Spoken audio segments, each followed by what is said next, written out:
sea, entonces, o sea, lo que vimos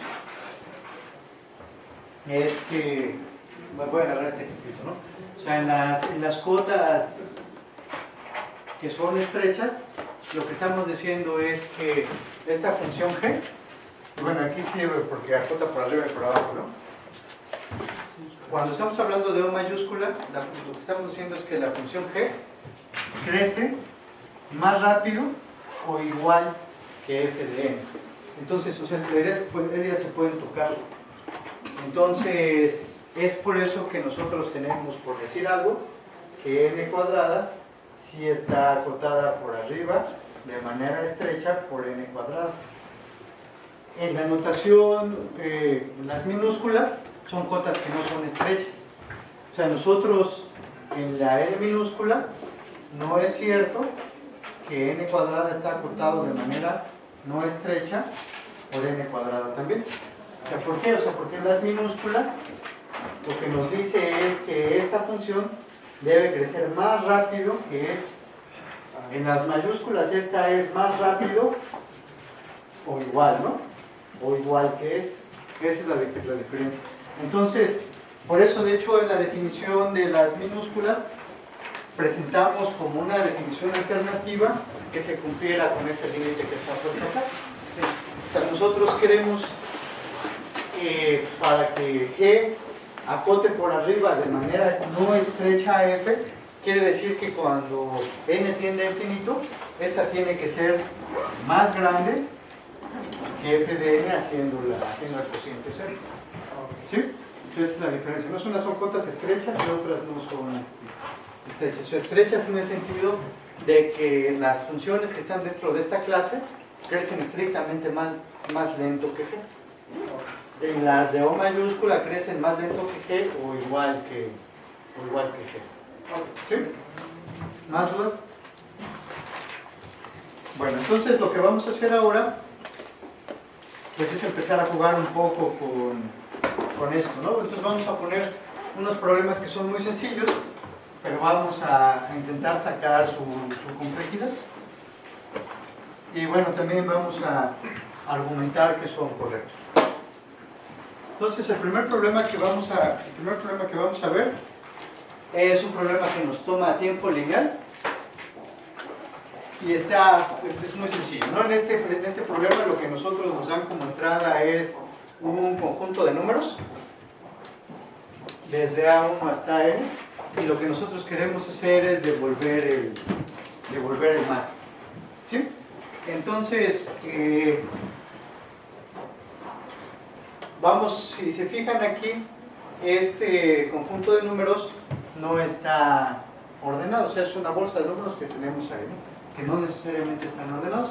Entonces nosotros para identificar el máximo tenemos, por ejemplo, este algoritmo muy sencillo que está acá, donde comenzamos poniendo una variable max, el valor del primer elemento, luego iteramos, utilizamos un índice para iterar que comenzamos en 2 y nos vamos hasta n, y lo que hacemos es que si algún elemento de nuestro conjunto de números es mayor que el valor actual del máximo, pues simplemente lo actualizamos. Entonces está muy sencillo. Ahora entonces, aquí nos dice que nos toma tiempo lineal, ¿no? Que está acotado por arriba por una función lineal, ¿no? Entonces vamos a utilizar, nada más a manera de ejercicio, aunque sea muy sencillo, nuestro framework para demostrar complejidad. Entonces, ¿qué necesitaríamos definir aquí? Para demostrar que este algoritmito que está acá, el número de operaciones en realidad es una función de n, una función lineal de n. Tenemos que definir qué dijimos. Una función creciente. Exactamente, tenemos que definir nuestra función de potencial creciente, que en este caso bien sería ¿quién? Más que n sería i, ¿no? Es el índice, o sea, ese índice crece en cada iteración del for. Bueno, porque esa es la semántica de este for. No sé, este for comienza igual a 2 y va incrementando en 1 en cada una de las iteraciones. Entonces el valor de i es una función creciente con respecto a qué? con respecto al número de iteraciones, que es lo que habíamos pedido, ¿no? O sea, decíamos que aquí en el eje de las X tenemos el número de iteraciones y nosotros graficamos aquí arriba y pues esta es una función creciente, ¿no? Y de hecho es totalmente lineal, ¿sí? Bueno, entonces ahora también lo otro que necesitábamos era la cota para phi, ¿no? Y en este caso la cota para phi ahora sí es ¿qué? Es n, ¿no? O sea, n no va, dado la semántica del for, esta función va a estar acotada por n.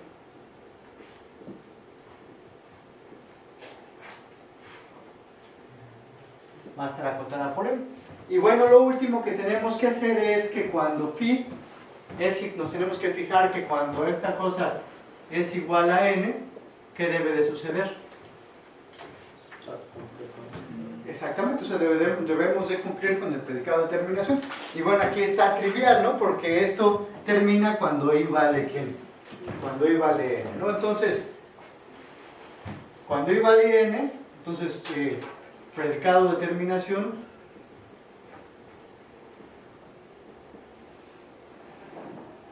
se satisface. Y nos ponemos contentos, ¿no? Les digo, esto está muy sencillo, no es el ejemplo más sencillo que nos pudiéramos imaginar, pero nos sirve para presentar un ejemplito de lo que tenemos que hacer aun cuando las cosas fueran un poco más complicadas. O sea, aquí es obvio cuál es nuestra función de progreso, es obvio que está acotada por el valor de n, también, bueno, es más o menos evidente que crece linealmente, y entonces, ¿cómo se llama? Pues ya tenemos la complejidad. ¿Sí es más o menos claro? ¿Sí les hace sentido? ¿Este framework tiene algún nombre? No sé. No sé, no sé si tenga nombre. Framework cool para... Pues digamos, útil y sencillo para demostrar complejidad. Bueno, entonces ahora ya, ¿no? Si sabemos que de hecho el número de operaciones que hacemos es una función de n, ¿no? Entonces, como el número de operaciones es una función de n, entonces esta función que tenemos aquí sí está en O de n. Entonces eso sí está bien, ¿no? Ahora, ¿qué otra cosa nos podemos preguntar? ¿Cómo demostramos que esto es correcto? ¿Cómo esbozarían la demostración de que este algoritmito es correcto? Se parece a las demostraciones que hemos estado haciendo, ¿no? Entonces, ya encontró un máximo y suponemos que hay otro máximo que no ha sido contemplado. Exactamente, o sea que esa sería otra vez la estructura que se parece a la que hemos estado usando, ¿no? Entonces nuestro teorema dice que cuando termina, en max está el valor máximo, ¿no? Eso diría nuestro teorema que queremos demostrar, ¿no? O sea, una vez que el algoritmo ha terminado, en la variable max está guardado o está almacenado el valor máximo de los n elementos, ¿no? ¿Sí están de acuerdo? Entonces eso sería nuestro teorema. Ahora entonces, como dice Edgar, la forma de demostrar o suponerlo que no. O sea, supondríamos que procedemos por contradicción y suponemos que existe, ¿cómo se llama? Que existe una i, bueno, voy a poner una j que es que Mayor al... exactamente, que es estrictamente mayor que max. Luego, ¿qué tenemos que usar? ¿Qué es lo que hacemos? Pues nuestro algoritmo, ¿no? Nosotros sabemos, como estamos suponiendo que AJ está dentro de nuestros elementos, lo que hacemos es fijarnos en el caso de que I es igual a ¿quién? El índice que estamos usando. Nos fijamos en el caso de que I es igual a J, ¿no?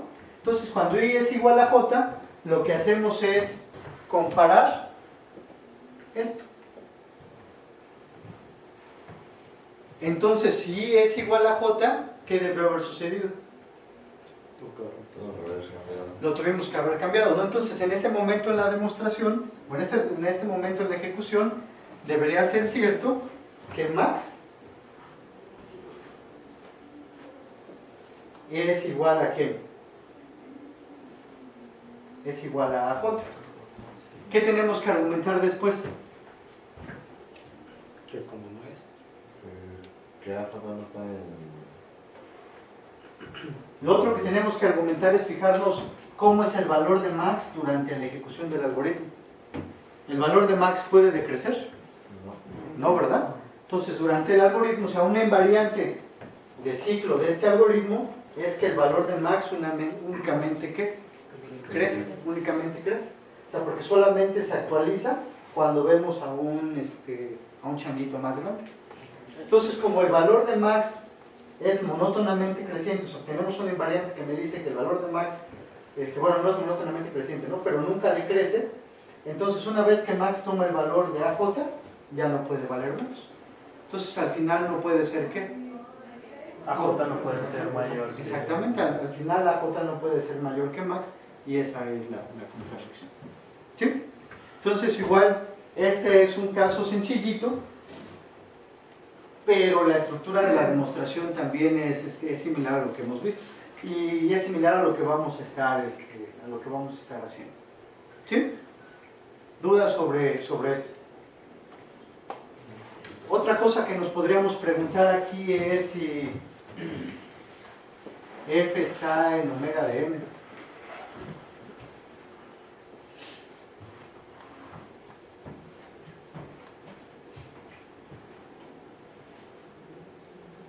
Y la respuesta es que sí. O sea, ¿y es necesario?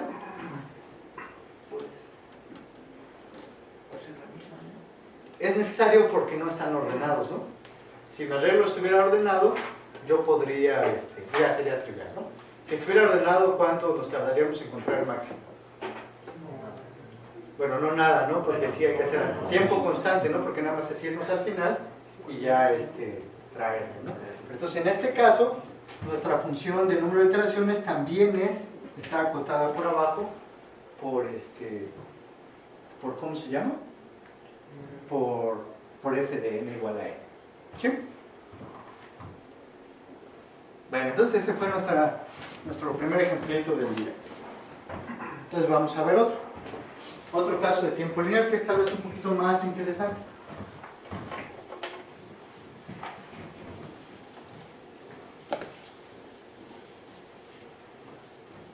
Otro ejemplo de algoritmo que tiene complejidad lineal. Entonces ahora lo que queremos es, dados dos arreglos que ya están previamente ordenados, que al primero le vamos a llamar A y al segundo le vamos a llamar B, ambos de longitud n, lo que nosotros vamos a querer es mezclarlos en un arreglo de longitud. ¿Qué va a ser? No. A más B. 2n, ¿no? Es 2n, pero lo que vamos a querer es que esto quede ordenado. O sea, aprovechar, tener los dos arreglos ordenados, mezclarlos en otro arreglo ordenado, pero que va a terminar de longitud 2n, ¿no? Y eso lo vamos a querer hacer en tiempo lineal.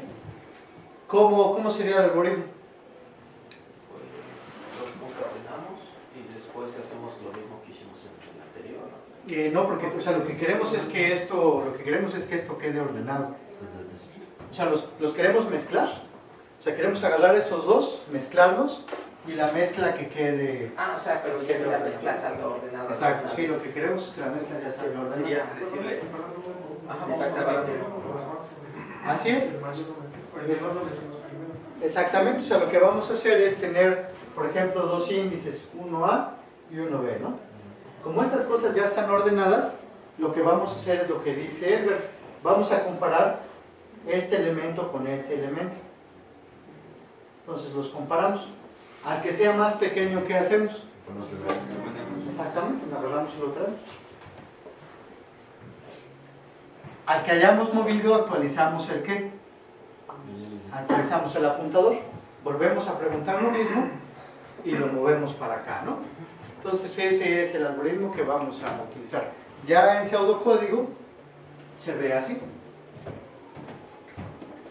Bueno, hay un caso extra, bueno, que podemos poner como caso extra, pero de hecho no necesariamente tiene que ser así, pero es lo que viene acá, es que si nos acabamos una lista, si ya le sacamos todos sus elementos a una de las dos listas, pues de la otra ya se la pegamos completa, ¿no? O sea, si resultara, por ejemplo, Que todos los de A son menores que los de B, ¿no? exactamente, si resultara, por ejemplo, que todos los de A son menores que B, jalaríamos todos estos y luego pues ya los podemos traer todos. Pero el algoritmo que planteamos podría ser exactamente lo mismo, no irlos trayendo uno a uno, ¿no? Seguiría haciendo lo mismo. Como ya nada más lo único que tenemos que ver es que si ya no hay nada aquí, siempre lo movemos, podríamos ponerle ese otro caso a nuestro if, ¿no? O sea, nada más para que el código quede consistente. O sea, porque aquí estamos preguntando, ¿no? Entonces el problema sería que si ya no hay nadie más, ese if quedaría con problemas, ¿no? Entonces tendríamos que incluir ese caso. ¿Sí es claro para todos? Sí. Bueno, entonces este es el algoritmo, ¿no? Igual tenemos los dos índices que aquí se llaman I y J y hacemos una iteración o estamos iterando y la condición es que mientras las dos listas no estén vacías. Y entonces nada más preguntamos si AI es menor o igual que BJ, pasamos ahí a la lista nueva y si no, en caso contrario pasamos BJ a la lista nueva. ¿Sí? Bueno, entonces ahora viene este pequeño teorema que dice que la complejidad de esto es lineal. ¿Cómo lo demostramos? Pues ya como siempre, ¿no? Entonces tenemos nuestra función phi. ¿Cuál sería?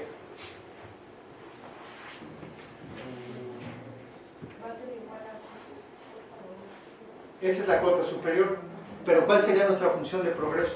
¿Qué cosa crece monótonamente durante la ejecución de este algoritmo en cada iteración? Podría ser la longitud de la salida.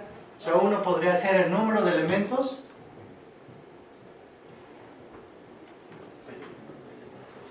en el resultado, ¿no? Que le llamamos C, ¿no? Pero de hecho eso también lo podríamos poner como ¿quién? Como I más J, ¿no? O sea, I más J también siempre crece, ¿no? ¿Por qué? Porque tenemos, en un caso lo incrementamos ahí y en el otro caso incrementamos a J. Ahora sí, bueno, entonces esa función es monótona creciente. Otra vez, ¿cuál es la cota superior de esta función de progreso? En este caso es 2n, ¿no?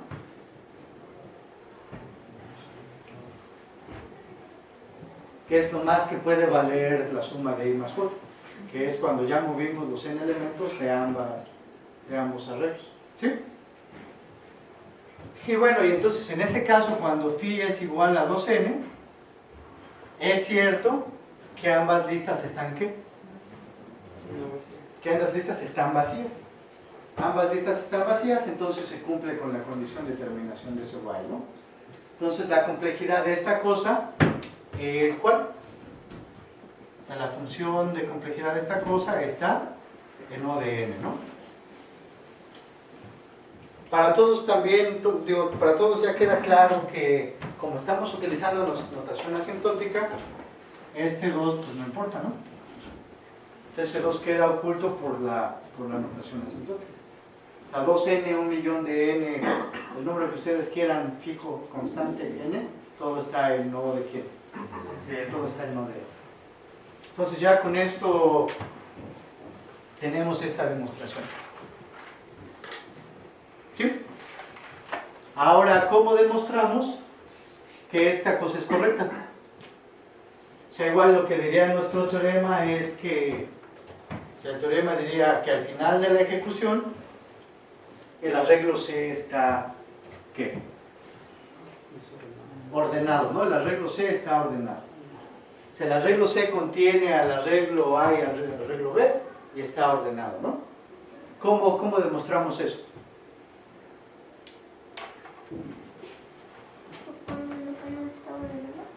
Podría ser, esa es una forma. Aquí vamos a practicar otra. Hay un concepto que se llama invariante, que ya hablé de él en el ejemplo pasado. Entonces, un invariante es un predicado que siempre se cumple. Entonces aquí en particular vamos a hacer uso de una cosa que se llama invariante de ciclo.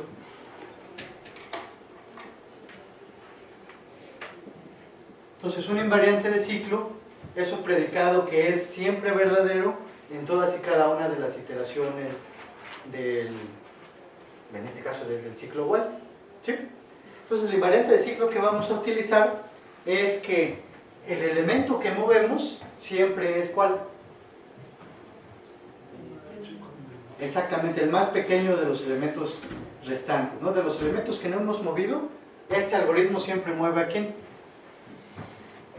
Siempre mueve al más pequeño, ¿sí están de acuerdo? Entonces el invariante de ciclo es que en cada uno de los ciclos el elemento que movemos a la lista resultante es el elemento más pequeño restante, ¿sí?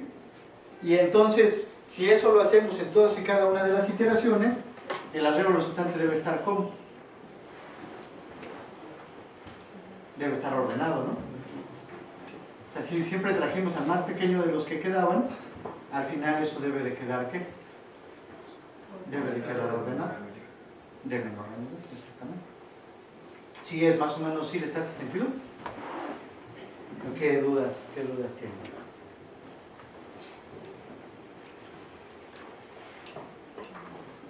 Y aquí sería, el peor caso sería cuando sería 1 y 1, ¿no? O sea, que quería... De hecho, o sea, lo que pasa es que, por ejemplo, para mí sería más limpio quitar esto. Sí, es que Y entonces nada más aquí ponerle otro caso, ¿no? Entonces, nada más decir que si A es menor,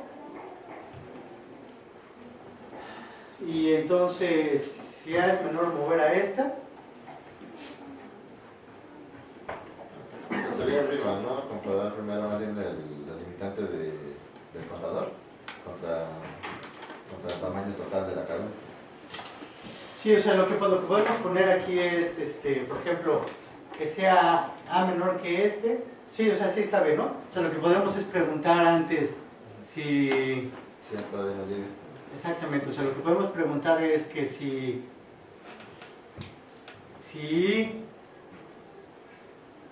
es diferente de J,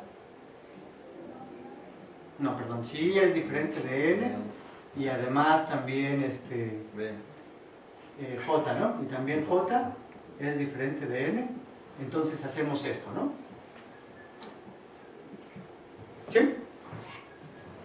Ahora, ¿no? Y entonces todavía nos faltaría otros casos, ¿no? Entonces, si no hemos acabado con ninguno de los dos, hacemos para acá, ¿no? Pasamos al más pequeño. Y luego en otro caso, entonces podríamos tener, por ejemplo, entonces luego en otro caso, ¿qué vendría ahí en el otro caso? Voy a revisar. no acomodar los restantes, ¿no? Sí, entonces nada más tenemos que hacer, nada más ver cuál es el que ya quedó vacío. O sea, en otro caso sería por ejemplo, si I es igual a N, entonces lo que voy a hacer es que, Matar a J, ¿no? exactamente, lo que haríamos es copiar esto. ¿Sí? Y en el else, ¿qué haríamos? Pues copiar esta otra de acá, ¿no? Pero ¿Tienes los valores que tienes a partir de J? Sí, o sea, realmente, a ver, o sea, va... ya no estarías comparando otra vez, ¿o sí? No importa, porque ya son los que quedan, o sea, lo que es, tal vez en el dibujito quede más claro. Entonces, o sea, lo que tenemos es que ese if, digamos que el detalle que surgió es que ese if asume que las dos listas están llenas, ¿no? Entonces, lo único que tenemos que hacer es que si resultó que este índice quedó por aquí, el índice I y el índice J quedó acá abajo, yo ya no voy a poder, o sea, ya hacer esa pregunta ya no tiene sentido. Entonces, en ese caso tengo que preguntar si este índice, el índice I ya es igual a N, lo único que tengo que mover es uno a uno los elementos restantes, y viceversa, ¿no? O sea, si se dio el otro caso, que ya me acabé los de B, pero los de A no, entonces yo lo que tengo que hacer es mover uno a uno a los elementos restantes. ¿Qué es lo que dice el pseudocódigo? Pero lo pone, ya para que quede corto, lo que dice es que si ya nos acabamos una lista, nada más pon la otra, ¿no? Pero igual esto, aquí adentro, ¿qué iría? O sea, aquí adentro también, sí, o sea, aquí tendríamos otro while hasta que acabemos la lista y nos seguiríamos moviendo, ¿sí?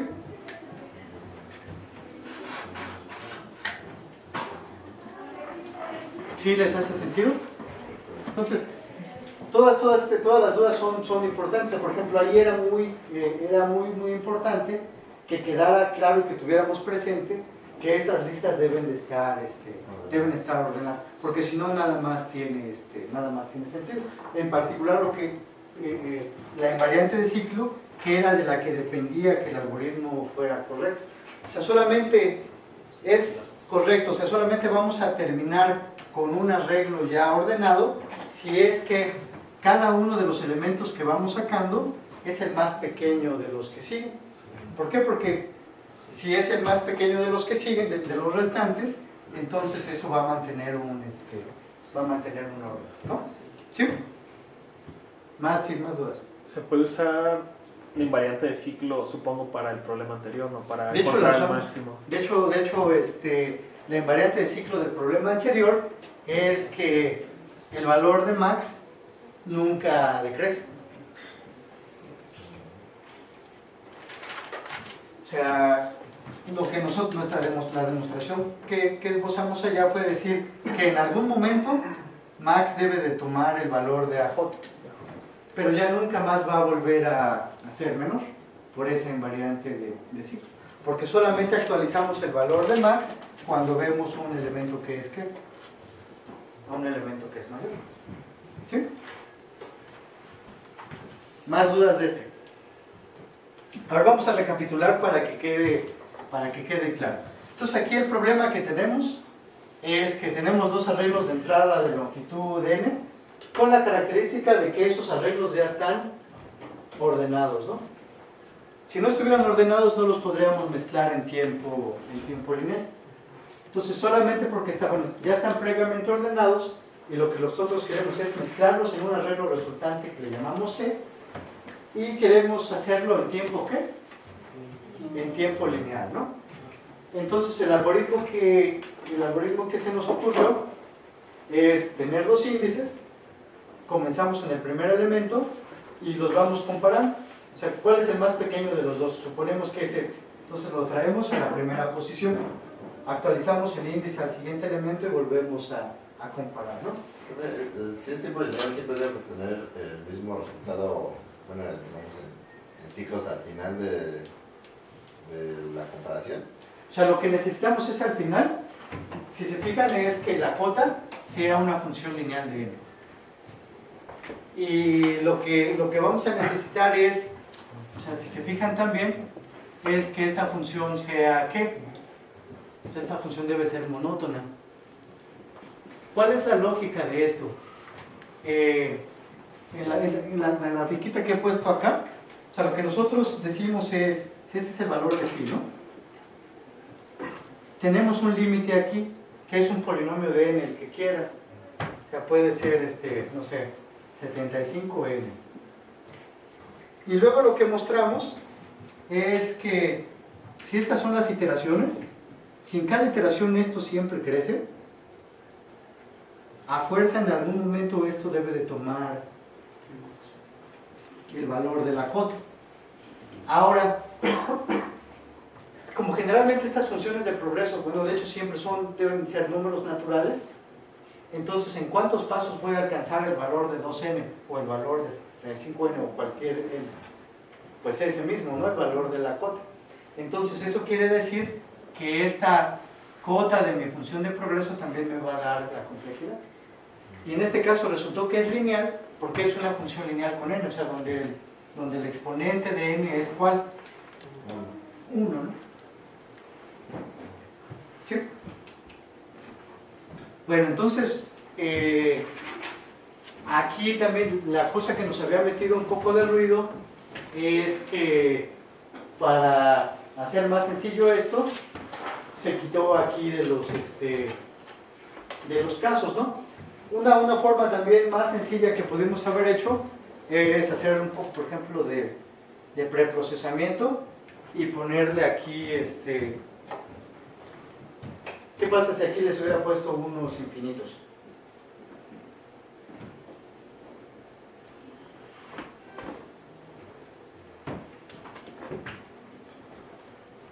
Se tendría que acotar, ¿no? Pues nada más que cuando llegamos a esto, siempre ya automáticamente voy a jalarlos de acá. O sea, ya este no es un valor que no está definido, sino es un valor muy grande. Entonces, si cuando comparemos, si ya me acabé estos, siempre voy a jalar a los de acá. Y entonces así ya sí me podría quitar esta línea de aquí, ¿no? Ya no necesito hacer nada más con eso, ¿no? Porque cuando llego al final de una, siempre voy a agarrar, como ya ese valor va a ser muy grande, siempre voy a agarrar ¿de qué? Del otro, ¿no? Sí es claro. Y bueno, entonces ya queda así más limpia nuestra la demostración de complejidad. Ahora entonces, una vez más, para demostrar que esto terminaba de manera correcta, planteamos una invariante de ciclo que decía que todas y cada una de las iteraciones siempre movemos al elemento que es ¿qué? El más pequeño restante, ¿no? Entonces, como eso es siempre, debe ser cierto que están ordenados. Igual, para que quede bonito, todavía podemos otra vez hacerlo por contradicción y decir, bueno, al final digamos que al final en C hubo dos elementos en mi arreglo que no están ordenados. O sea, que este es más grande que este, ¿no? O sea, hubo dos arreglos que uno es más grande que el otro. Pero bueno, por la invariante de ciclo, ¿qué? Eso no pudo haber pasado, ¿no? ¿Por qué? Porque siempre si este es más pequeño que este, lo tuve que haber bajado, ¿qué? Primero, ¿no? Y ya eso completa la demostración. ¿Sí les hace sentido? Sí. Entonces, la invariante de ciclo más ya esta pequeña estructura por contradicción completa la demostración. Otra vez, o sea, estos son ejemplos relativamente sencillos, pero eso es lo que vamos a estar haciendo ya caso a caso. ¿Sí les quedó claro esto? Si no, pregunten, porque si no les queda claro con esto, después menos.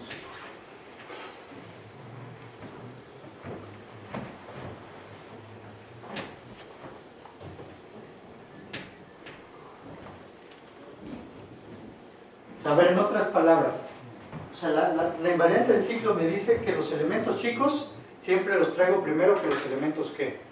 Que los elementos grandes, y eso es cierto siempre, ¿no? O sea, siempre los elementos más pequeños me los traigo a C. Entonces ahora lo que pusimos después fue, nuestro teorema diría, al final el arreglo C está ordenado.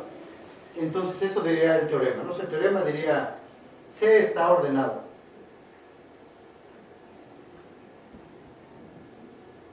Suponemos que no está ordenado, ¿no? Que en mi arreglo C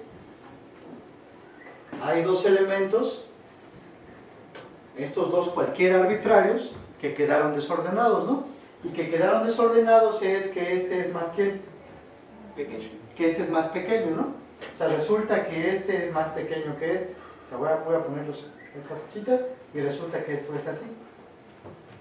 Pero bueno, por nuestra invariante de ciclo, eso no pudo haber sido posible, ¿no?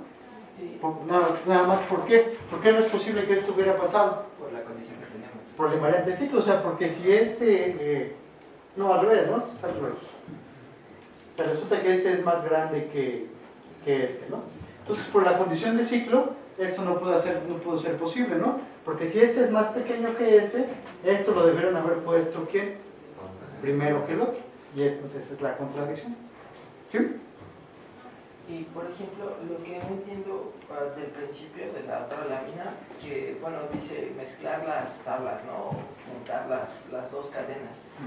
Juntar se refiere a que, por ejemplo, suponiendo que yo tuviera una cadena A de puros 7 y abajo una cadena B de puros 7, voy a tener una cadena de tamaño A más B, o sea, de puros 7. De puros 7 con el doble de 7. Así es. Pero, sí, o sea, pues vamos a ponerle un ejemplo así, ¿no? Pero ahí me surge una duda. Si entonces, suponiendo que sean 7 7 en A y otros 7 7 en B. Ah, Entonces, bueno, y si le ponemos 3 para que... Bueno, 3, sí. Tres. Es que es el número de la suerte. Sí. Y entonces la cadena resultante tendría 6 7, ¿no? Pero ahora mi pregunta es, si ahora es 7 y 1, digamos, abajo en el B tendrías un 1 en cualquiera de los casos. ¿Uno de estos es 1? Uno de estos es 1. A fuerza tiene que ser el primero en este caso.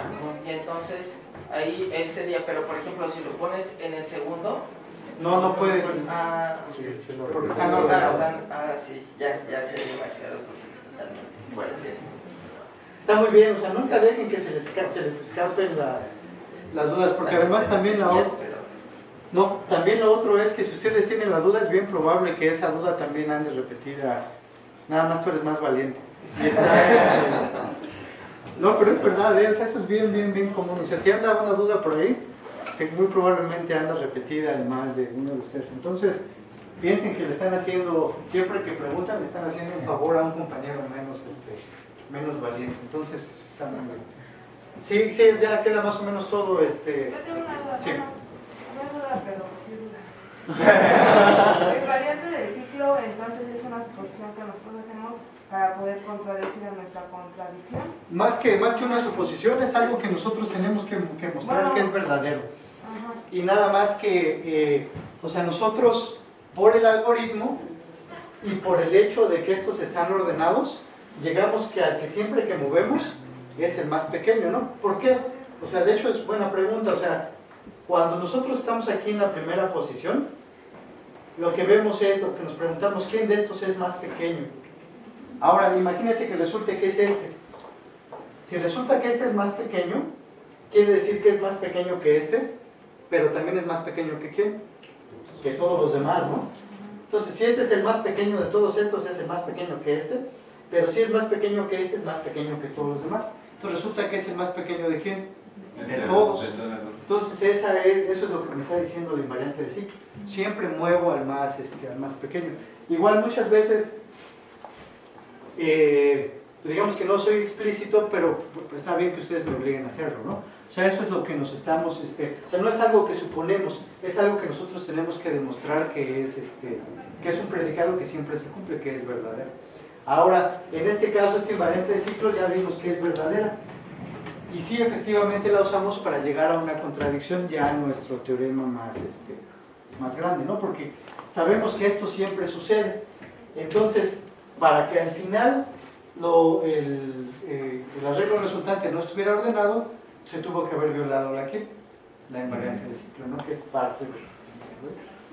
Entonces nosotros lo denotamos, por ejemplo, si viniera un problema, tenemos que denotarlo escrito, podemos denotarlo de forma gráfica o... Todo ayuda. Todo está, todo lo que pongas ahí. De hecho hay demostraciones gráficas, es común. ¿Vieron, por ejemplo, la película esa de Good Will Hunting? Mente indomable le pusieron. ¿Cómo se llama? Matt Damon, que es genio, pero nunca estudió, se mete de conserje al MIT. ¿No? Sí. Unas demostraciones, nada más son unos grafos, no nada más las demostraciones, se verían los grafos como así, ¿no? De hecho, nosotros vamos a hacer demostraciones gráficas, eso es válido. Pero entonces, digamos que ya... De hecho, supuestamente él escribió el libreto y todo. ¿Sí? O así, al menos, supuestamente sí. No es computólogo, él es escritor, o sea, actor y escritor. Le gustó ese tema. Pero bueno, entonces, por ejemplo, aún en sus artículos, sobre todo en computación, no perjudica que en sus demostraciones las hagan lo más claras posible, ¿no? O sea, que les sea evidente al revisor que lo que están poniendo está bien. Entonces a un matemático puro los va a odiar, pero digamos que si lo que les interesa es comunicar la idea, o en este caso una demostración, pues la figurita no perjudica. Pero bueno, si lo reviso matemático puro, igual hasta se lo rechazan nada más por eso. Entonces, no, ¿cómo ver? Pero lo bueno es que va a Gracias. computación, entonces no hay tanto problema. Bueno, entonces ahora pasamos de tiempo lineal a un poquito más, que crece un poquito más rápido, que es tiempo n multiplicado por el logaritmo de n. Entonces, este tipo de complejidades aparece comúnmente en algoritmos tipo divide y vencerás, que vamos a ver más adelante. En particular, aparece, por ejemplo, también, bueno, aparece en sorting, que una variante de divide y vencerás de sorting se llama merge sort, que se acuerdan que ya platicamos cómo funcionaba, ¿no? O sea, lo que dijimos, ¿qué hacía merge sort? O sea, lo que hacía merge sort es que teníamos un arreglo de tamaño n y el único que hacía es llamarse recursivamente con una mitad y con otra, ¿no? O sea, llamas exactamente al mismo algoritmo, pero con ahora mitades de tamaño ¿qué? En este caso n entre 2, ¿no? Y bueno, y así sucesivamente, entonces cada una se llamaba recursivamente otra vez, nada más con la entrada otra vez dividida entre 2, entonces aquí iban a ser 2 de ¿qué? De n entre 4, ¿no? Gracias.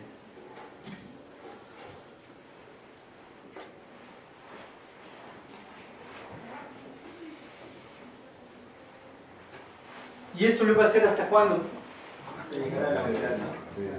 Exactamente. Íbamos a seguir con este árbol de recursión, donde hasta abajo vamos a tener arreglitos de 1. La ventaja de estos arreglitos de 1 es que el problema de ordenamiento, ¿qué? Ya está resuelto. Ya está resuelto, ¿no? Porque un arreglo de un solo elemento ya está ordenado, porque él es el solito, ¿no? Entonces, lo que hace merge sort es que, bueno, entonces ahora, cuando veamos algoritmos recursivos, vamos a ver que este es el caso base. Entonces, por ejemplo, en este merge sort, lo primero que debe tener aquí es el caso base. Y en este caso, el caso base, ¿qué va a decir? Preguntar si el arreglo es de longitud, ¿qué? Si el arreglo es de longitud 1, lo único que va a hacer es ¿qué? Regresar, solamente regreso. Ahora entonces, lo que vamos a hacer es que cuando regrese de la llamada recursiva, ahora ¿qué problema tenemos? Tenemos dos arreglos que ya están ¿qué? ¿Y qué tenemos que hacer? Compararlos. Merge, ¿no? Tenemos que hacer el merge, que es lo que hicimos en el problema anterior. Entonces aquí, estos dos los tenemos que unir, haciendo ¿qué? Pues el merge que vimos en el ejemplo pasado. Y así sucesivamente, ¿no? Cuando regresen estos dos, para recuperar el arreglo ordenado, ¿qué tengo que hacer? Tengo que unirlos y recuperarlo, ¿quién? Ordenado, ¿no? Y aquí igual. ¿Cuánto trabajo me cuesta mezclar dos arreglos de tamaño n entre 2 ya ordenados para tener un arreglo de tamaño n? Esto vimos que es 2 de n, ¿no? ¿Sí se acuerdan? Entonces, ¿y acá cuánto es? ¿Cuánto me toma? Bueno, también es O de n, pero de hecho vamos a ponerle aquí, ¿no? Entonces, esto me toma tiempo n, ¿no? Porque es 2 veces n entre 2. Y aquí vamos a, ¿cuánto me va a tomar cada uno de ellos? 1/2 de n, ¿no? ¿Sí están de acuerdo? Para agarrar estos dos y generar uno de 1/2 de n, me toma 1/2 de n pasos. ¿Sí están de acuerdo? Pero ¿cuántos de esos tenemos en este nivel? Pues vamos a tener dos, ¿no? O sea, es este grupo y este grupo. O sea, unirlos estos dos y unirlos estos dos. Entonces, de estos, ¿cuántos vamos a tener? Ahí vamos a tener 2. Y de hecho, en general, vamos a tener y de estos Bueno, no, pero no es sería 2 a la i. ¿Por qué? Por 2 a la i también, ¿no? O sea, porque es entre 2 y 2 veces. Sí. ¿Qué pasa si los arreglos no son pares? O sea, si hay un número impar. Ya nada más el árbol va a quedar como que mochito. Ah, O sea, en lugar de quedar así un triangulito, este quedaría mochito por acá, ¿no? O sea, no tiene la misma profundidad, quedaría un poco mochito, pero no pasa nada, ¿no? ok. ¿Sí es claro para todos? Sí, porque hace primero del nivel hasta abajo y ya Ajá. no importa si no está completo. Así es. Bueno, entonces lo que tenemos es, ¿cuántos de estos niveles va a tener nuestro árbol? Comentamos la otra vez. No son n. ¿Cuántos dijimos que eran? Exactamente, es logaritmo base 2 de n. ¿Por qué? O sea, ¿qué nos dijeron en la secundaria cuando nos enseñaron los logaritmos? ¿Qué es el número al que hay que es el número al que hay que elevar la base para obtener el resultado, ¿no? O sea, en otras palabras, ¿cuántas veces puedo dividir n entre quién? Entre 2, ¿no? O sea, el logaritmo base 2 de n me dice cuántas veces puedo dividir n entre 2, que es lo que estoy haciendo aquí. N entre 2, n entre 2, n entre 2. Entonces eso me va a dar el número de ¿qué? El número de niveles. ¿Sí? Pero ahora, ¿cuánto trabajo hacemos por nivel? Si se fijan, aquí es n, aquí también es n, aquí también es ¿quién? Aquí también es n, y de hecho en todos y cada uno de los niveles hacemos n operaciones. Entonces la complejidad final, ¿cuánto va a ser? N veces el logaritmo. Exactamente, n veces el logaritmo de n. Entonces la complejidad es así. Y se acuerdan que aquí ya no nos importa la base, si es que estamos usando notación asintótica.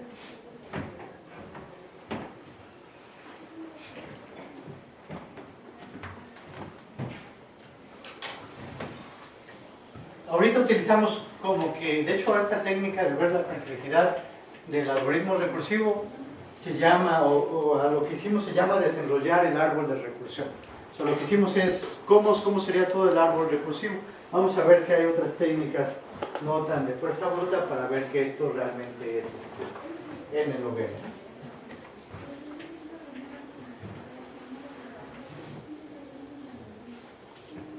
Bueno, entonces, ¿qué cosas, qué problema podríamos resolver? Por ejemplo, si el problema es de encontrar el intervalo vacío más largo. Y el problema consiste en que tenemos n estampas de tiempo desde la x1 hasta la xn, pero las tenemos en una bolsa, ¿no? Y lo que queremos es devolver cuál es el tiempo y bueno, piensen que estas estampas de tiempo, bueno, ya dice aquí, ¿no? Son los momentos en los que llegó un archivo a un servidor. Entonces llegaron archivos a un servidor y fuimos marcando, nos fuimos quedando la hora en la que eso sucedió. Pero el problema es que fuimos tontos y las echamos en una bolsa desordenada, ¿no? Y ahora nos piden, a ver, ¿cuál fue el tiempo más largo entre llegadas de un archivo? Entonces, bueno, para poderlo hacer, lo que tuvimos es que ordenar esas llegadas, ¿no? Porque si esas llegadas están ordenadas, ¿cómo determino el periodo más largo entre llegadas?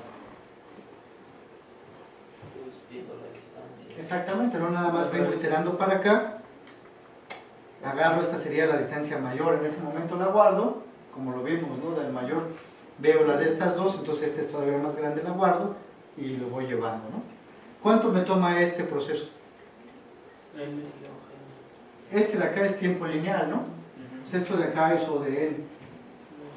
Pero el problema es que mi algoritmo me tomó O de N log N porque las tuve que ordenar, porque las había guardado en una bolsa sin orden, pero una vez que las tengo ordenadas, ya este barrido sí es en tiempo, ¿qué? Sí es en tiempo lineal. Entonces mi complejidad es O de N log N más ¿qué? Más O de N. Pero esto aquí es igual. Exactamente, esto es directamente igual. O de N log N. ¿Por qué? O sea, recuerden que intuitivamente dijimos que lo que nos interesa nada más es la función. O sea, si se están sumando, Sí, la única que nos interesa es la que nada más. crece más rápido, ¿no? O sea, como esta domina esta, esa es la que termina, es la que termina determinando la velocidad con que crece o la complejidad del algoritmo. ¿Sí? Bueno, entonces, a ver, otro ejemplo. Entonces, vamos creciendo en el tiempo de ejecución. Ahora vamos a ver tiempo cuadrático. Entonces, un caso en el que nos podemos encontrar tiempo cuadrático es cuando tenemos que enumerar todos los pares de un conjunto de n elementos. Entonces, si tenemos un conjunto de n elementos, ¿cuántas parejas diferentes podemos hacer?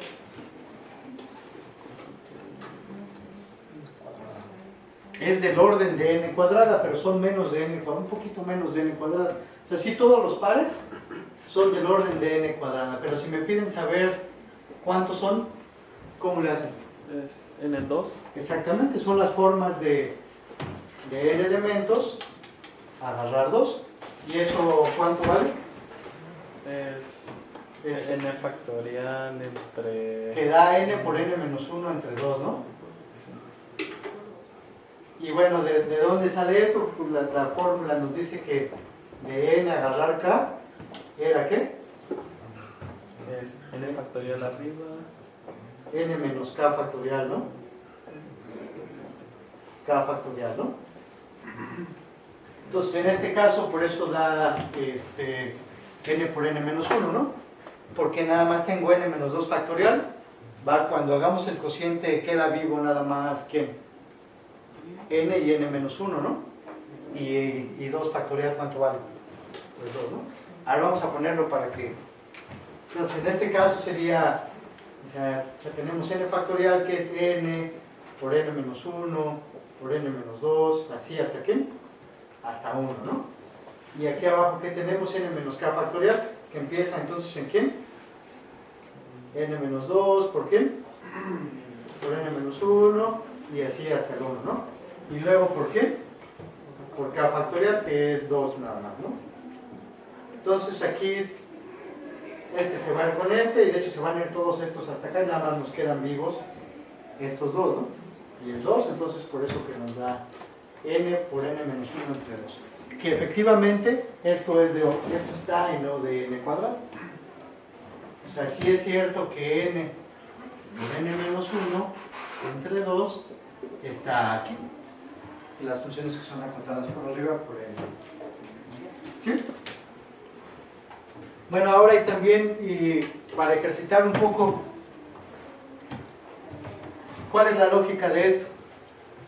O sea, tengo n elementos, ¿cuántas formas tengo de agarrar? O sea, quiero ver cuántas pares diferentes puedo hacer. ¿Cuántas formas tengo de agarrar a la primera miembro de la pareja? N. Exactamente, tengo n. ¿Cuántas formas tengo de agarrar a la segunda? N menos 1. N menos 1, ¿no? Pero luego aquí el problema es que, ¿qué? Que no tienen orden. Que están repetidas, ¿no? O sea, podríamos tener, o sea, si aquí está bolita y cuadrito y bolita, estamos contando también a bolita y cuadrito. Entonces, como que si queremos que estos sean distintos, entonces lo tenemos que dividir entre quién? Lo tenemos que dividir entre 2, que es lo que sale acá, ¿no?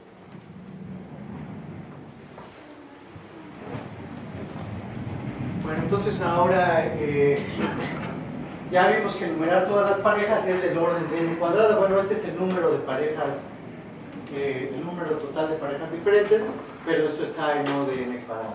Bueno, entonces ahora, si mi problema es que, por ejemplo, tengo en el plano euclidiano n puntos, o sea, mi problema es que como entrada me dan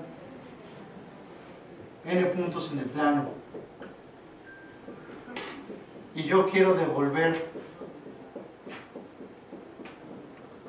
cuál es el par de ellos, vamos a ponerlo aquí, ¿no? Que están más cercanos. Entonces yo lo que tendría que hacer es comparar parejas a pareja a pareja. Si hago eso, me encuentro con el algoritmo que está acá, ¿no?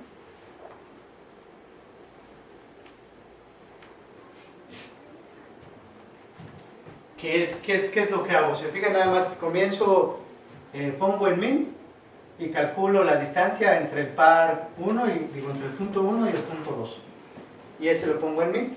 Y luego aquí tengo dos fores anidados, que si se fijan, este va desde i igual a 1 hasta n, y este va desde j desde i más 1 hasta n. ¿Por qué j empieza desde i más 1 y no desde 1?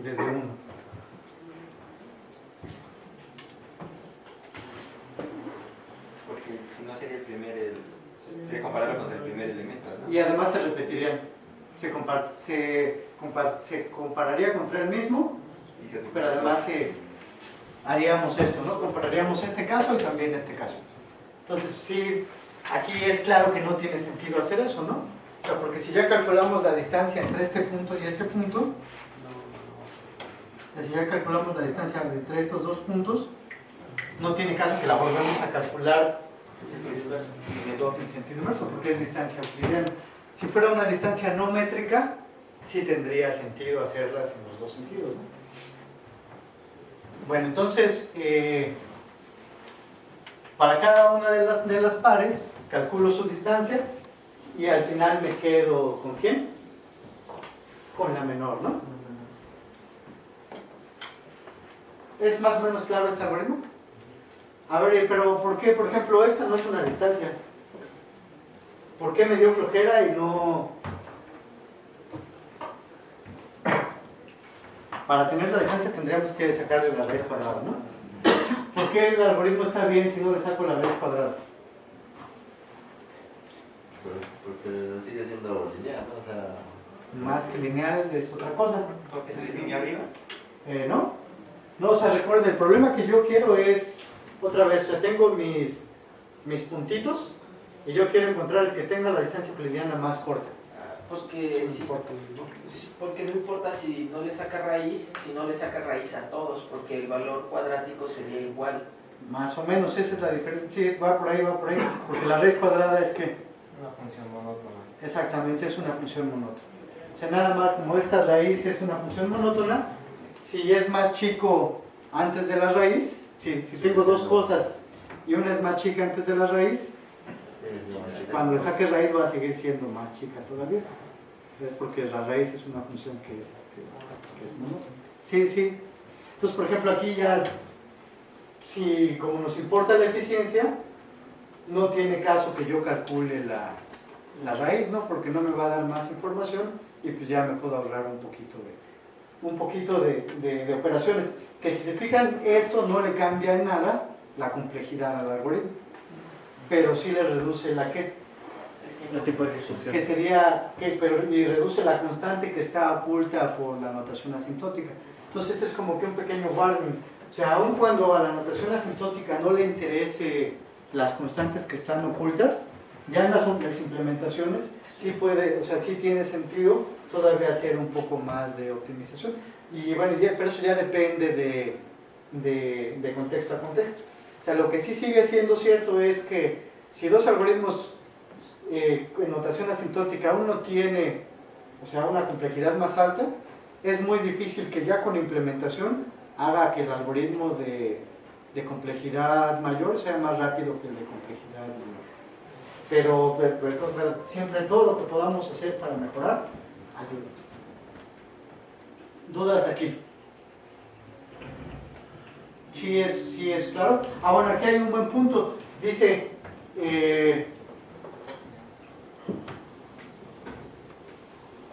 vamos a hacer de la complejidad esto. Entonces estamos diciendo que esta es n cuadrática. ¿Cómo verificamos que esta cosa es n cuadrática? Es n cuadrada. Porque cada uno de los elementos va contra el otro elemento. Bueno, todo contra todos. De hecho, si se fijan, este for lo hacemos ¿cuántas veces? N veces, siempre hacemos n veces. Y este for de acá, en el peor de los casos, lo hacemos casi n veces. Entonces, si n veces lo hacemos n veces, nos da ¿qué? N cuadrado. Pero entonces aquí se hace fácil porque estamos sacando el peor caso. Vean que este for solamente se hace, digo, lo más que lo hacemos es n-1 veces, ¿no? Y eso solo una vez. Todas las iteraciones anteriores lo hacemos n-2, n tal. Pero como estamos hablando de complejidad del peor caso, entonces sí podemos decir que este ciclo lo hacemos o de n cuadrada veces, o que está acotada por arriba por n cuadrada. Bueno, entonces, y de hecho, si hacemos un análisis más detallado, como de hecho estamos haciendo todas las parejas, ya sabemos exactamente cuántas iteraciones hacemos, ¿no? ¿Cuántas iteraciones totales es de estos dos foros anidados? ¿Cuántas dijimos? N por n-1 sobre 2. Exactamente, estas son las que hacemos, que sí sabemos que está en orden cuadrado. Ahora, lo que dice aquí, nosotros sabemos que esto también está acotado por abajo, ¿por quién? Esto también está acotado por abajo por n cuadrada, ¿no? ¿Sí es claro para todos? Sí. Y bueno, lo que dice aquí es que pareciera que esta es que esta cota inferior es una cota inferior del problema. O sea, que podríamos pensar que si me dan un conjunto de n puntos, no puedo encontrar a los dos puntos más cercanos en menos de n cuadrado. Pero vamos a ver que no. De hecho, con un algoritmo que es divide y vencerás, esto lo vamos a hacer más rápido. Es un algoritmo que está bastante bonito, lo vamos a ver después. Pero bueno, ¿dudas hasta aquí? Bueno, ahí también, como por las propiedades de la notación esta, podemos poner la omega, o ¿cómo se llama la que está en medio? Exacto, en este caso entonces sí, podemos decir que este problema está en esta mayúscula de n cuadrada. Porque está acotado por abajo por n cuadrada y está acotado por arriba por n cuadrada. Si les pido demostrar esto, ¿cómo lo harían? Mostrando que O mayúscula es igual a omega. No, nada más, solito. Si les pido en el examen, demuéstrenme esto. ¿Qué es lo que hacen? Le pongo constantes a... Exactamente, nada más tienen que dar las constantes, las constantes adecuadas, ¿no?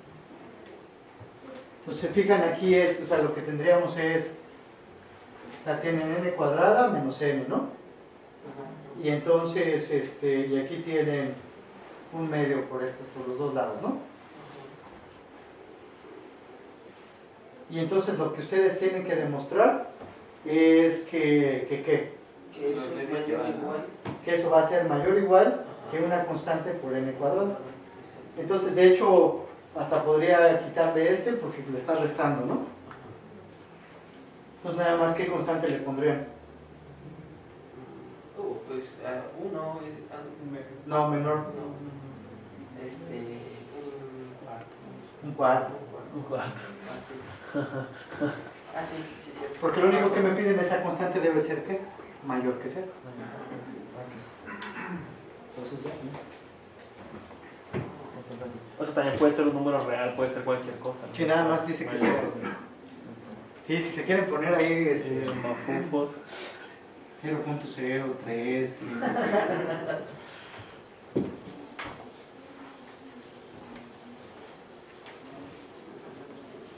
Ustedes gusten y manden. Bueno, entonces tiempo cúbico.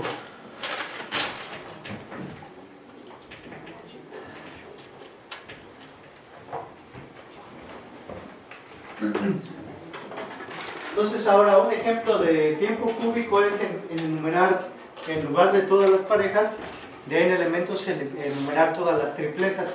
Ahora vamos a hacerlo por las piedras. ¿Cuántas formas de hacer grupos de 3 distintos? Tengo grupos de 3 de n elementos, pero grupos distintos, ¿no? Entonces, ¿cuántas formas tengo de agarrar al primero? N, ¿no? Entonces ya aquí ya puse el primero. ¿Y el segundo? N-1. Exactamente, n-1. Pues ya puse otro. ¿Y el otro? n-2, ¿no? Y puse al triangulito. Bueno, ya no sé qué puse a bolita. Estrellita. Zeus. El ceros, ¿no? El ceros. Pero entonces ahora aquí, ¿qué tengo que quitarle? Las permutaciones. Exactamente, ahora tengo que quitarle las permutaciones, ¿no? A todas las formas en las que mueva bolita, cuadrito y triangulito aquí adentro. Entonces, ¿cuántas son las permutaciones ahí? 3 factoriales. Exactamente, de 3 factoriales. Son todas las formas, todas las permutaciones de esos tres. Igual si, o sea, eso es, si ya no sabemos la combinatoria es agarrar n en 3 y esto ya sabemos que es ¿qué? Es n factorial entre n menos 3 factorial, ¿por qué? Por 3 factorial, ¿no? Entonces aquí ¿quién va a quedar vivo cuando hagamos este cociente? Va a quedar n menos 1 y n ¿quién? Y n menos 2, ¿no? Que son los que quedaron aquí entre 3 factorial. ¿Sí?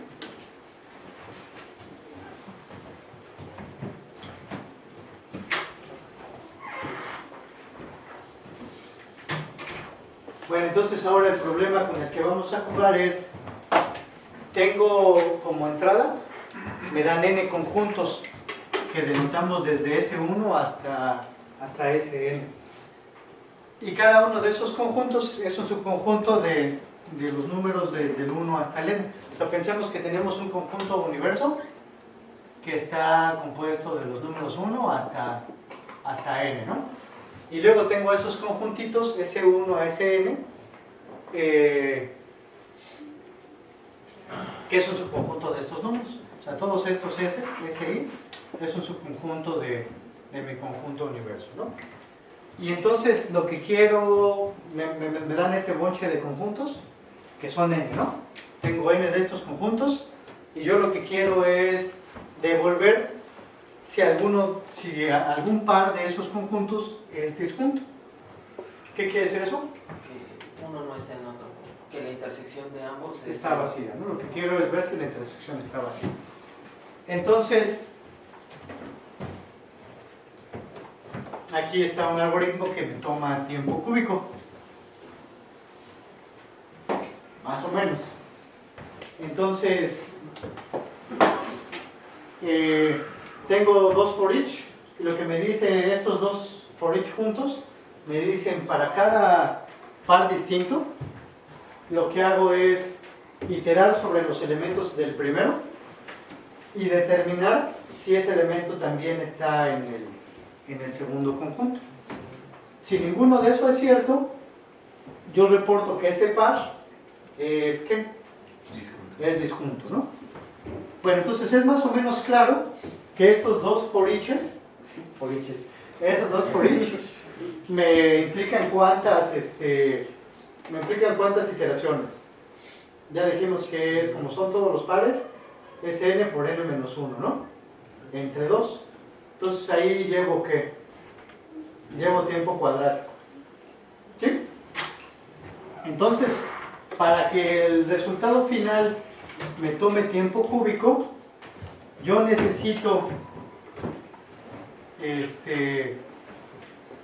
a ver, nada más déjeme ver, entonces entonces yo necesitaría que este for me tome tiempo ¿qué? Es que aquí hice mal mis raíces. O sea, el tiempo cuadrático me lo dan estos dos fores de aquí arriba, ¿no? O sea, estos dos nada más. De aquí a acá me da el tiempo cuadrático, ¿no? Porque son todas las pares de... yo volví a hacer lo mismo. Es de aquí a acá, ¿no? O sea, estos dos me dan O de n, ¿no? O de n cuadrado. Entonces, para que resulte que tengo tiempo cúbico, este último for me debería de dar ¿qué? El tiempo Debe libre. ser O de n, ¿no? Y ahora entonces les pregunto, o bueno, más bien quiero que se den cuenta, es que si hacemos malas cosas, esto de aquí, o si no tenemos cuidado, esto de aquí, me tomaría O de n cuadrada. O sea, si lo hacemos de la forma básica, me tomaría n cuadrada, porque si se fijan, este for each va itera a todos los elementos del conjunto, ¿no? Y este conjunto, ¿qué tamaño puede tener? puede tener tamaño n, ¿no? Entonces este for solito ya me da O de n. Pero entonces eso me requeriría que esto me tomara tiempo, ¿qué? Tiempo constante, ¿no? O sea, y de hecho para tiempo constante se usa O de 1. ¿Por qué se usa O de 1 para tiempo constante? Porque puede venir cualquier constante aquí, ¿no? O sea, que ponga un 1 nada más me dice que puede ser cualquier constante. ¿Sí están de acuerdo? O de 1 me dice que es una constante. Pero bueno, entonces, si esta cosa, si los conjuntos los implementaran con una lista, por ejemplo, esto ya no sirve, ¿no? Porque determinar si P pertenece a me tomaría ¿cuánto tiempo en el peor caso? O de n, ¿no? Que tengo que irlo buscando ¿en dónde? En mi lista, ¿sí están de acuerdo? O sea, si mis conjuntos fueran los elementos los tuviera en una lista, a mí me dan un elemento P y yo quiero ver si ese elemento P está, yo tendría que recorrer esa lista. Entonces, en el peor de los casos, determina, me tomaría ¿quién? N. Y como eso lo hago n veces, y la complejidad del algoritmo, ¿cuánto quedaría? N a la 4, ¿no? Entonces, así no. O sea, esa estructura de datos o sea, guardarlo en una lista. Guardarlo en una lista no me sirve. ¿Qué me propondrían para que sea más rápido?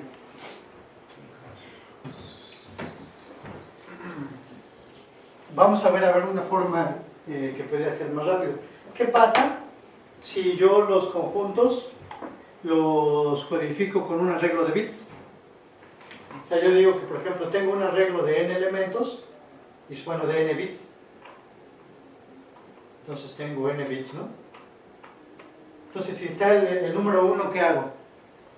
Pongo un 1, ¿no? Si está el 2, si no está el 2, ¿qué hago? 0 y así sucesivamente, ¿no? O sea, nada más prendo un bit de mi arreglo si es que ese elemento está en este conjunto, digamos, en el conjunto I. Entonces, lo mismo para el conjunto J, ¿no? Voy a tener otro arreglo. Igual con unos y ceros si es que los elementos están, ¿no? ¿Cómo le hago ahora para ver si los conjuntos son disjuntos? Pues a una suma de las... Nada más le hago un AND, ¿no? Si a esta cosa le hago un AND, y esto me da, ¿qué? Si me da 0, quiere decir que están, ¿qué? Están disjuntos. Entonces sería más rápido, ¿no? Pero, bueno, ¿y qué complejidad tendría? Bueno, eso... O sea, el completo...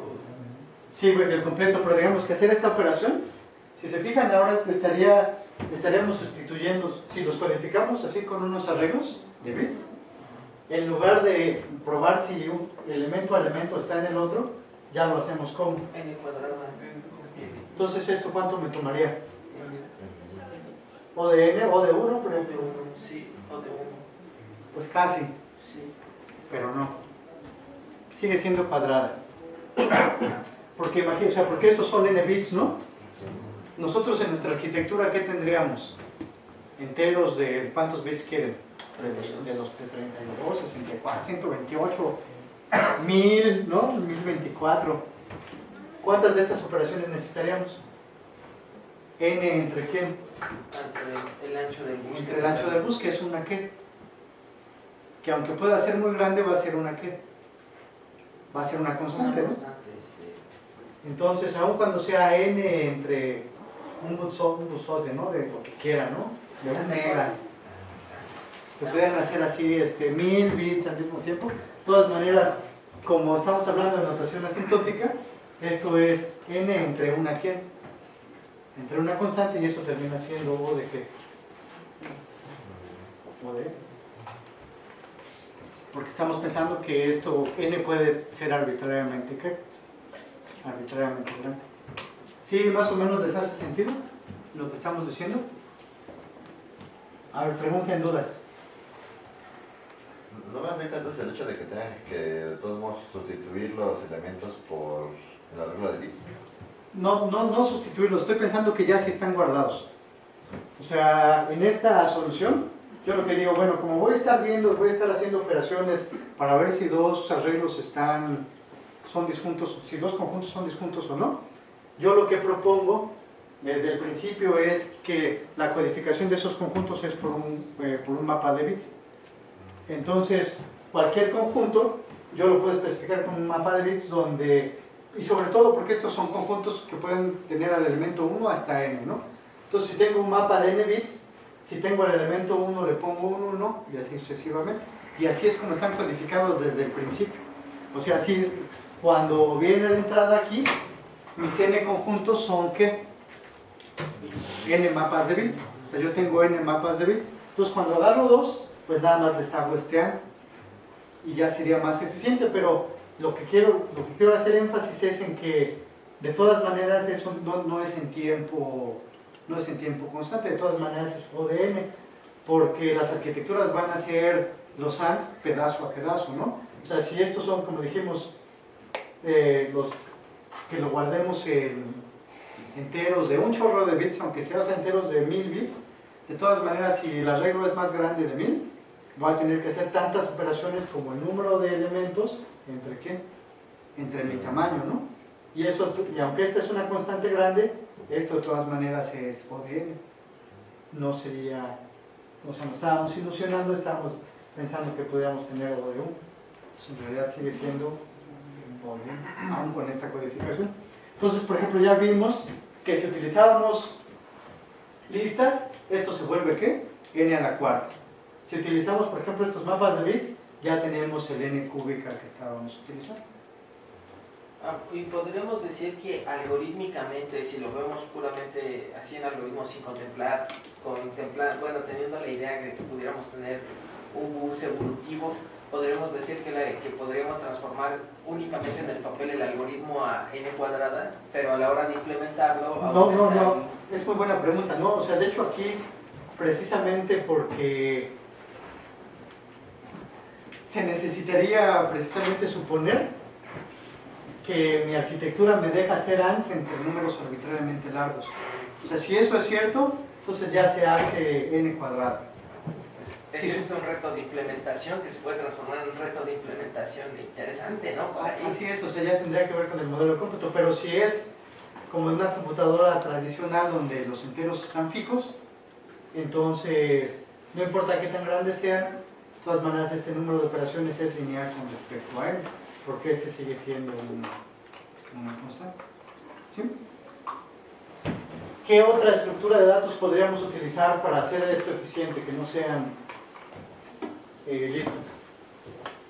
¿Quién ha usado tablas hash? Yo un poco, pero tal vez no para... ¿Cómo funcionan las tablas hash? ¿Cuál es la diferencia entre un arreglo y una tabla hash? Pues que no tienen orden. Más o menos, pero también es cómo los direcciono, ¿no? O sea, una tabla hash, yo generalmente lo que hace es, tú le metes una llave y los datos. Y entonces eso lo metes a la tabla hash. Como dice Emanuel, eso queda en mi tabla en algún lugar. Lo importante es que para recuperarla, yo no ocupo el índice. O sea, de hecho nunca supo no necesito saber en qué lugar queda. Lo que yo ocupo, ¿quién? Es la llave. Entonces se dice que eso se direcciona por qué? Por contenido, ¿no? Es como las memorias asociativas, lo direcciono por contenido. Entonces, como meto el contenido, él ya me saca el resultado. Entonces, esto ya lo podría checar en tiempo, o sea, esto ya se puede hacer en tiempo constante. O sea, si yo le meto el P y él ya me dice si está o no en tiempo constante, entonces ya sirve, ¿no? Entonces, la diferencia es que este acceso se haga en tiempo constante, a diferencia de este que yo lo tengo que checar en tiempo, ¿qué? En tiempo lineal. Vamos a ver también que no es tan bello. En realidad, cuando hagamos nuestro análisis, vamos a ver que de hecho hay un valor esperado del tiempo de acceso. O sea, eso va a ser probabilista. Entonces vamos a tener una esperanza del número de operaciones. Lo bueno es, por ejemplo, en este caso, que tenemos n elementos, si tenemos una tabla hash de tamaño n, esa esperanza va a ser igual a 1. Y lo bueno es que, de hecho, además de que la esperanza sea, digamos, que el número de accesos, ¿no? El número de operaciones. además de que esta esperanza va a ser igual a 1, también vamos a ver que esa distribución va a estar, ¿qué nos imaginan? ¿Cómo nos gustaban las distribuciones en este caso? De campana. Concentradas, más que de campana, concentradas. ¿Y por qué nos gustaban concentradas? Porque el caso promedio nos da información sobre Es la común. complejidad. Es común, o sea, porque lo que nos dice es que en promedio es 1, pero además con muy alta probabilidad, cuando lo probemos nos va a tardar, ¿qué? 1. Si está muy dispersa, el caso promedio no nos da tanta información. ¿Sí? ¿Dudas sobre esto? Bueno, lo de acá ya luego lo vamos a ver, ¿no? Lo de las hashes y eso. Pero entonces para medir la complejidad en el tiempo también debes especificar las estructuras de datos que vas a usar. Así es, depende completamente de las estructuras de datos. Y de hecho es por eso que hay también investigación en eso. Hay un curso podemos tener un curso de algoritmos enfocado en las estructuras de datos. Este curso no tiene ese énfasis, pero podría estar eso. Y las estructuras de datos también tienen su complejidad asociada, junto con los algoritmos que las manipulan. Pero sí, definitivamente. Y este es un ejemplo, ¿no? O sea, si esta operación... ¿Y por qué? O sea, porque esta es una especificación abstracta. O sea, esto dice prueba si P está en pero no me dice cómo. Ya, una vez que lo haces un poco menos abstracta y me dices cómo está codificado el conjunto, entonces ya la complejidad cambia. En este caso, si es una lista, si es un arreglo de bits o si es una tabla hash.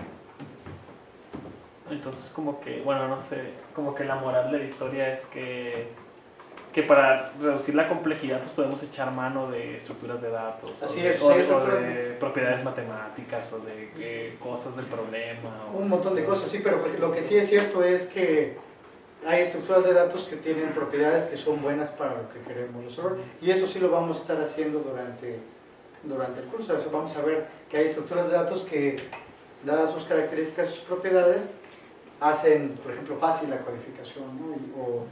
o reducen la complejidad.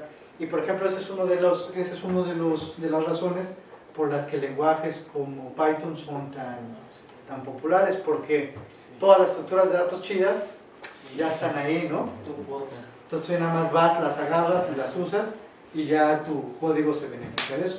De que si cuando lo haces con C, como la tienes que implementar tú también la estructura de datos, pues siempre haces la fácil, ¿no? Si ya puedes agarrar y no te cuesta nada, pues agarras la buena. Entonces ese tipo de cosas es por lo que hace pues muy popular en la industria y también en la academia ese tipo de lenguajes.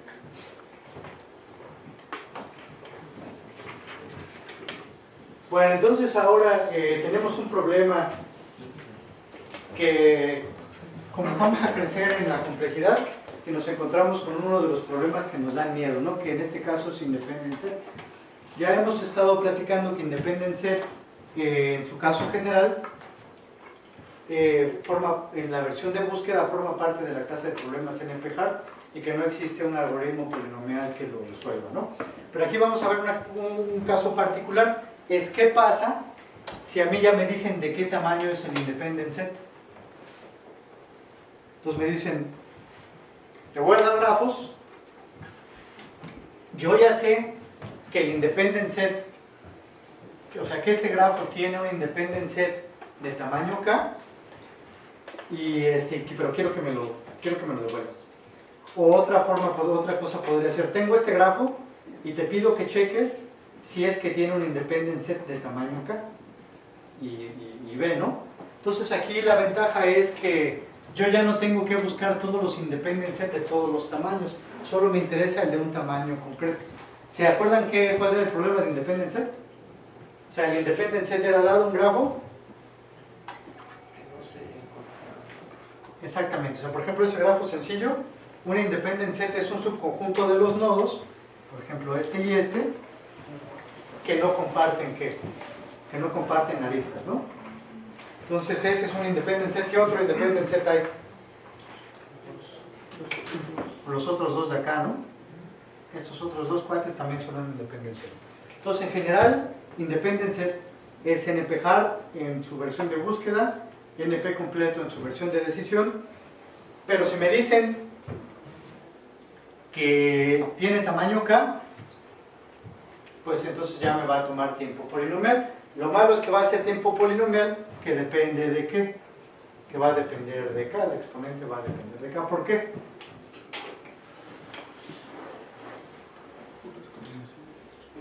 El número de interacciones que va a estar dando, ¿no? ¿Pero por qué? Porque es el tamaño del set. En No, Independent ya, Set, ya, ya. en Independent Set en general, mi espacio de búsqueda eran ¿qué? Todos los subconjuntos, ¿no? Me interesaban, porque pueden ser en potencial el Independent Set de cualquier tamaño, pero ahora nada más me interesan los de tamaño K. Entonces mi espacio de búsqueda es ¿cuál? N en K.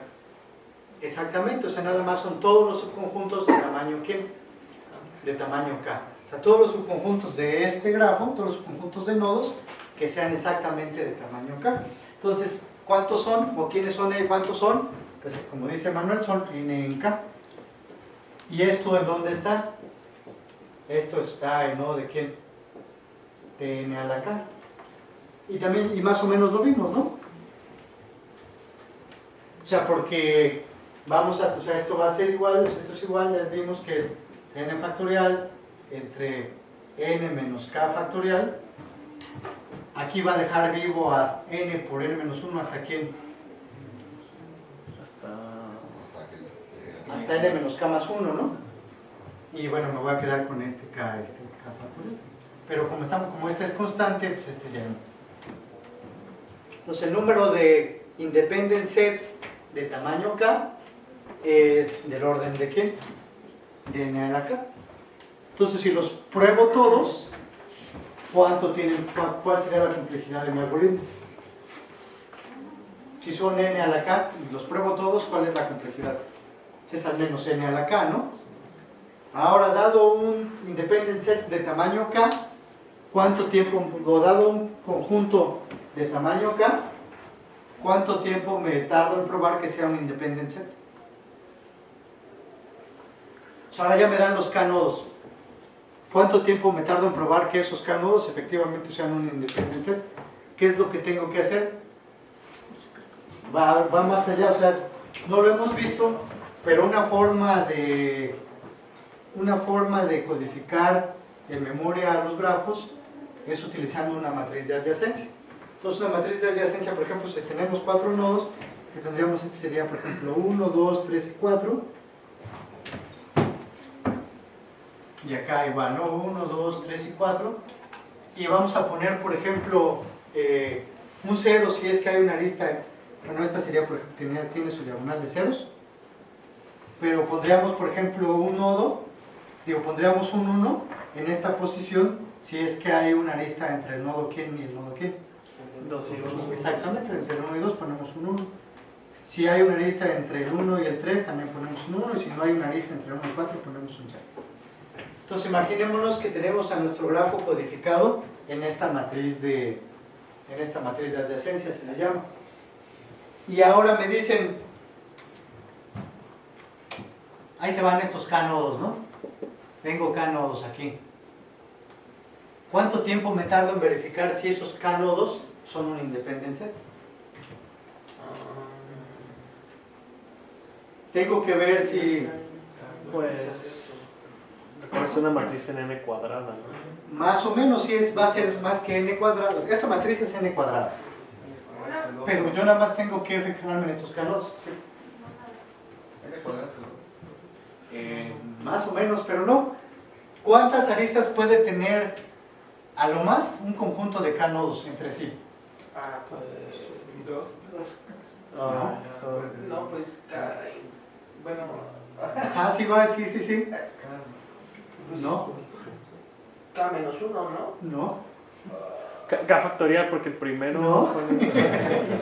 Pues es igual que lo hemos hecho cuando para n nodos, ¿cuántas aristas puede haber entre ellos? N en 2, ¿no? Son todas las parejas de esos n. Para K, ¿cuántas parejas puede haber? Pues K en 2. Entonces el número de parejas es K en 2 y esto es igual a ¿quién? K por quién? Por K menos 1 entre quién? Entre 2. Entre dos. Entonces, estos son todos los posibles aristas que hay entre K nodos, ¿no? ¿Sí están de acuerdo? Son todas las posibles aristas. Entonces, yo tengo que checar para todas estas, para cada pareja, tengo que ver si hay un ¿qué? Un 1 aquí. Si para alguna de estas hay un 1 aquí, ese ya no es un ¿quién? Ya no es una independencia. Entonces, en realidad, la complejidad de mi algoritmo, bueno, la complejidad de mi algoritmo sería ¿qué? N cuadrado.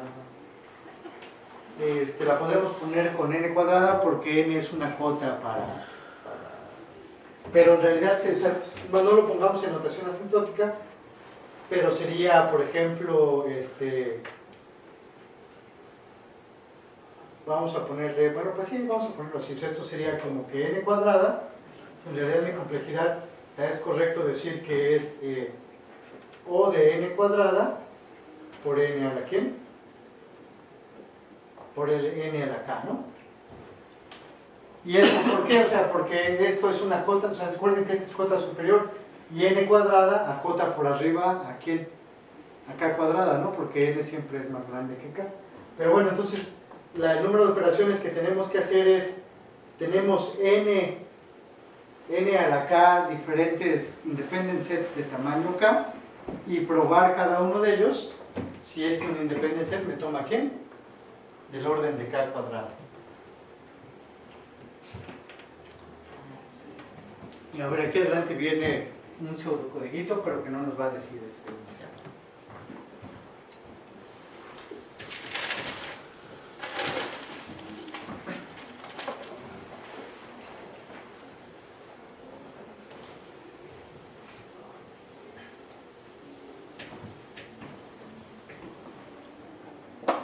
Entonces, ¿qué dice este pseudocódigo? Dice, itera sobre todos los subconjuntos de exactamente K nodos.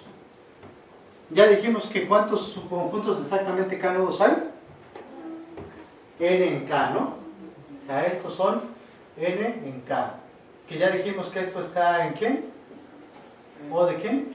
O de N a la K, ¿no? Y ahora, por cada uno de ellos, tenemos que probar si es que ese subconjunto en particular de K nodos es un independent set. Entonces lo que tenemos que ver en el peor caso es probar si sus... ¿cuántas aristas puede haber en... Dijimos que hay en un conjunto de K nodos? En 2. Exactamente, K en 2. Entonces lo que tenemos que ver es si de esas K en 2 aristas, alguna está en mi ¿quién? En mi grafo. Y entonces esto, ¿dónde dijimos que esto está también en quién? En O de quién? Esto está en O de K en 2, ¿no? Pero bueno, estamos pensando que K es constante. ¿Sí más o menos les hace sentido? ¿Sí? ¿Qué dudas hay? A ver si es claro para todos en qué consiste el problema de independent set. O sea, por ejemplo, el problema de búsqueda es dado un grafo, devuélveme el independent set de cardinalidad ¿qué? De cardinalidad máxima. O sea, el conjunto de nodos más grande que entre ellos no compartan ¿qué? Aristas, ¿no? Entonces, el problema de eso es que yo tengo que checar todos los subconjuntos de nodos. Pero aquí es un poco más fácil porque me dice, a mí solamente me interesan los independent sets de exactamente K nodos. Entonces lo que hago es, bueno, ahora me fijo en todos los subconjuntos que tienen exactamente ¿qué? K nodos. ¿Esos cuántos son? De n a la larga, que son estos de acá. Ahora lo voy a dibujar.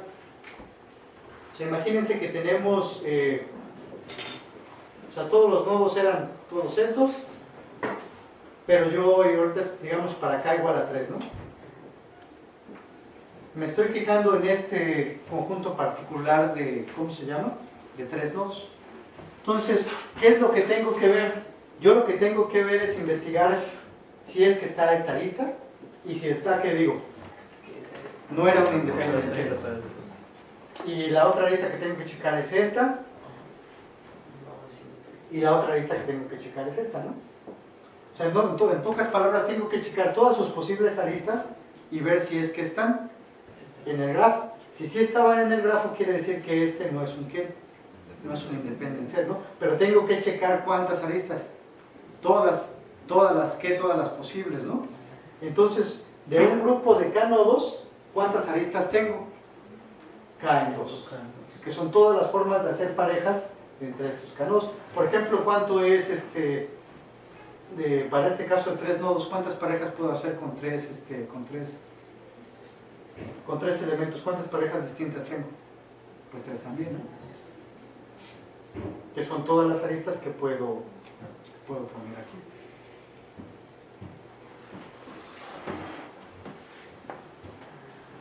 Bueno, entonces lo que está puesto acá es que ya lo que hemos estado diciendo, o sea que la complejidad de mi algoritmo sería K cuadrada por n en la K entre K factorial, pero como estas K son ¿qué? Constantes. Son constantes, esto me queda O de n a la K directamente. Y bueno, una notita es que esto sería práctico solamente para valores K de K, para valores pequeños, ¿no? Si tengo K de 17, pues ya.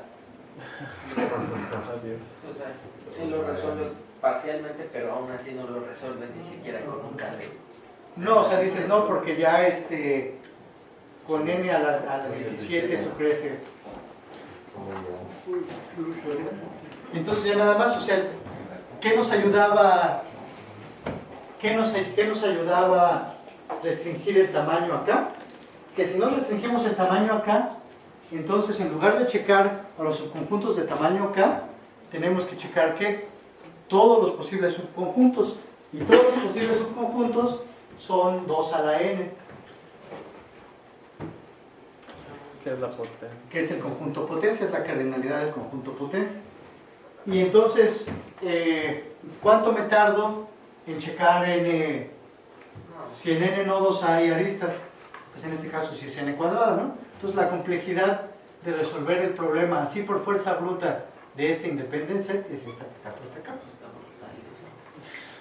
Así que ya vimos que muy rápidamente, cuando tenemos complejidad 2 a la n, muy rápidamente ya no se puede resolver. No solo, nada más para acordarnos la tablita.